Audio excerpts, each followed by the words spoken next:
Hello. In this, the fifth part of my short introduction to the Baha'i Faith, I want to describe some aspects of Baha'i practice, specifically the concepts of the spiritual path and Baha'i law. I will continue this section in the sixth video when I talk about aspects of Baha'i community life, administration, and interaction with the wider world. I will provide basic references in the panel below the video. First then, Baha'is stress the concept of the spiritual path, an emphasis that has obvious resonance with the more Sufi-oriented interpretations of Islam. The Baha'i spiritual path comprises the need for the individual both to turn to God and to properly order his or her relations with other people. For Baha'is, spirituality and morality are linked together in the concept of the spiritual path, whereby the individual believer strives to develop greater spirituality and to acquire spiritual moral qualities. Rejecting the conception of a division of the world into saints and sinners, Baha'is see the challenge to live the Baha'i life as an ongoing daily struggle to try to live up to the spiritual and moral demands of what is required to be a true Baha'i.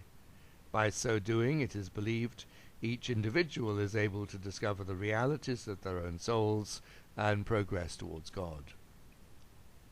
The Baha'i teachings in this regard generally take the form of statements of general principle rather than a detailed set of rules to obey, with the idea that individual Baha'is should use their own consciences and understanding to apply these principles in the particular contexts of their own lives. Essentially, everyone is called upon to find their own salvation, and each individual is made responsible for his or her own spiritual life. Each individual faces his or her own spiritual challenges and difficulties in pursuing this path, fighting their own spiritual battles and striving to develop a good character that is ultimately the only true source of human glory. Central to this path is the mystic feeling which Baha'is believe unites human beings with God.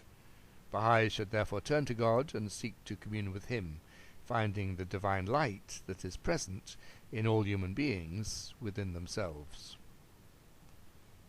To this end, they should regularly read and contemplate the Baha'i scriptures and develop a sense of spirituality and prayerfulness in their lives, aware, however, that the purpose of prayer is to draw the believer closer to God and to uplift the soul, and not to weary it through an excessive piety.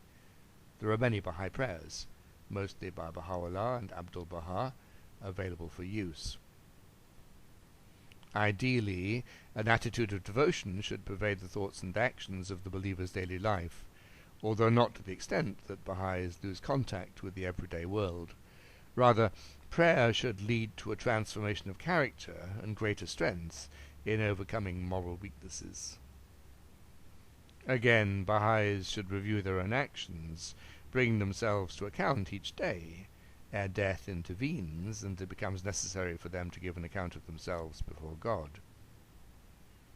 Baha'is should try to free themselves from the prison of self and the fetters of worldly attachments. Worldly possessions and dominion are transient and worthless, and faithful believers therefore should instead seek God's enduring bestowals, placing their whole reliance on Him and submitting themselves to Him. They should be content with little, developing the qualities of humility and patience, and being ever mindful of their own utter nothingness before God. As they fear God, they should not be overwhelmed by earthly fears. It was also necessary to control one's passions, striving to lead a chaste and holy life, and to be modest, pure, temperate, decent, clean-minded, and moderate in one's dress, language, and amusements. At the same time, no one should ever pride themselves on their piety, as no individual ever knew what his or her own spiritual fate would be. Asceticism and excessive puritanism were also to be avoided. Turning now to relationships with other people, seen by Baha'is as a crucial part of the spiritual path, Baha'is should strive to become the manifestations of divine love, in spiritual communion with their fellow Baha'is and loving all human beings of whatever religion, race, or community. They should seek to develop spiritual qualities within themselves, to be loyal, courageous, magnanimous, generous, compassionate, forbearing, meek, selfless, considerate towards others, courteous, amiable and forgiving, succor the dispossessed and the destitute, and be kind to animals.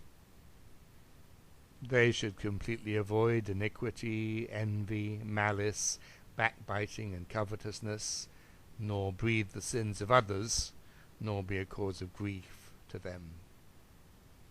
Truthfulness and trustworthiness are particularly praised, as being foundational qualities on which other virtues depend. Correspondingly, lying is seen as the worst possible human quality, with the only exception being lies told by a doctor if they regard them as necessary when dealing with a patient. Baha'is should be tolerant of others, particularly in matters of religion, associating with all the peoples of the world with joy and radiance, and with the followers of all religions in a spirit of friendliness and fellowship. They should free themselves of all prejudices in their dealings with those of a different race, class, or religion. Fanaticism and what is described as unreasoning religious zeal are condemned, as are the practices of shunning other people because of their religious beliefs or regarding them as ritually unclean, both common practices in 19th century Iran. Let us now turn to matters of Baha'i law and practice.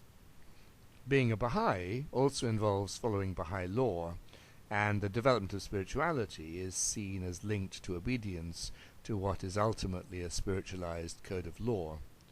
Major elements in this code include personal obligations towards God, regulations regarding marriage and family life, and details regarding the Baha'i relationship to civil society and the state. I will also discuss Baha'i law regarding various aspects of individual life and the concept and practice of sanctions. Thus, Baha'u'llah prescribed a number of spiritual obligations for his followers.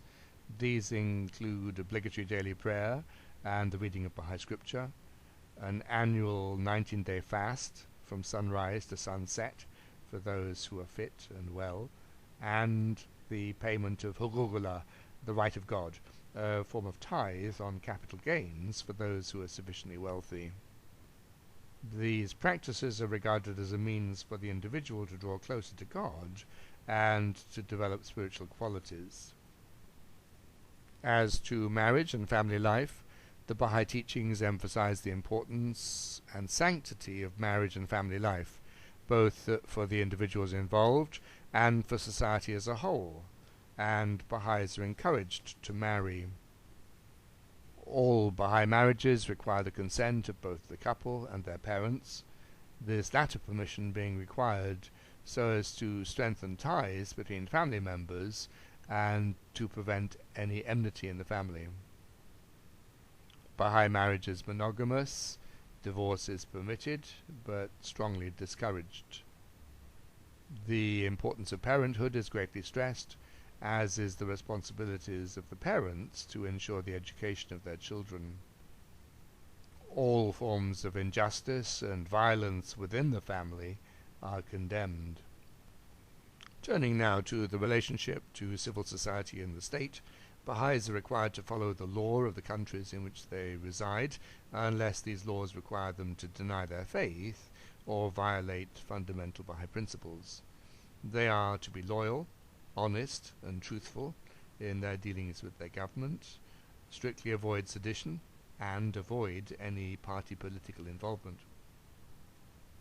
Baha'is can vote, become members of neighborhood councils, and hold administrative office in government service, as long as this doesn't entail partisan political involvement.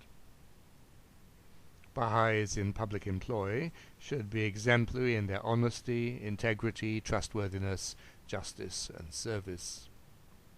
Whilst Baha'u'llah stated that it was better to be killed than to kill, Baha'is recognize that it may be necessary to use force in some circumstances, such as to defend their own lives and those of others against attack by criminal assailants. They should not allow defense to deteriorate into retaliation, however. At a national level, Baha'is should be willing to be inducted into the military forces of their country, applying for non-combatant status, for example as medical orderlies, where that is possible, and not being afraid to risk their own lives to try to save the lives of others. As regards other aspects of individual life, I think the most distinctive regulations regarding Baha'i personal life relate to sex, alcohol, and drugs. Thus, while sexual attraction and activity are regarded as a natural part of human life and of value both to the individual and for the procreation of children, the Baha'i teachings insist that the sexual impulse can only be legitimately expressed in marriage. All forms of pre- and extramarital sexual relationships are thus forbidden, as is the practice of homosexuality.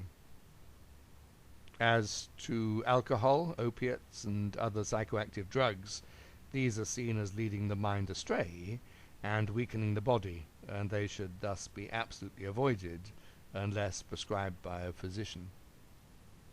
Tobacco smoking is discouraged, but not forbidden. Other regulations include the practice of burial rather than cremation of the dead, and a requirement to write a will.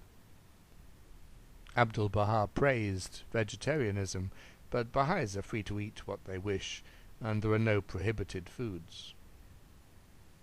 There is no required use of Baha'i symbols of identity, no distinctive names or forms of dress, although many Baha'is do actually wear a Baha'i ring, place Abdu'l-Baha's picture in their home, or hang a copy of a calligraphic evocation of the name Baha on their wall, and Iranian Baha'is in particular often use the salutation Allah Abha when greeting each other. Finally, as to sanctions, in general, observation of most Baha'i laws is regarded as a matter of purely individual conscience, and it is only when there are relatively extreme and public breaches of the law that any sanctions are applied, normally in the form of depriving the individual of the rights to participate in Baha'i election, and such activities as contributing to the Baha'i funds. Only national spiritual assemblies can deprive an individual of his or her voting rights, and as such action is regarded as very serious, it normally only occurs as a last resort, after careful fact-finding and extensive consultations with all involved. Other than this, assemblies are instructed to be compassionate towards human frailty, offering counsel rather than blame. The next and final video will provide an overview of Baha'i community life, administration, and interaction with the wider world. Thank you.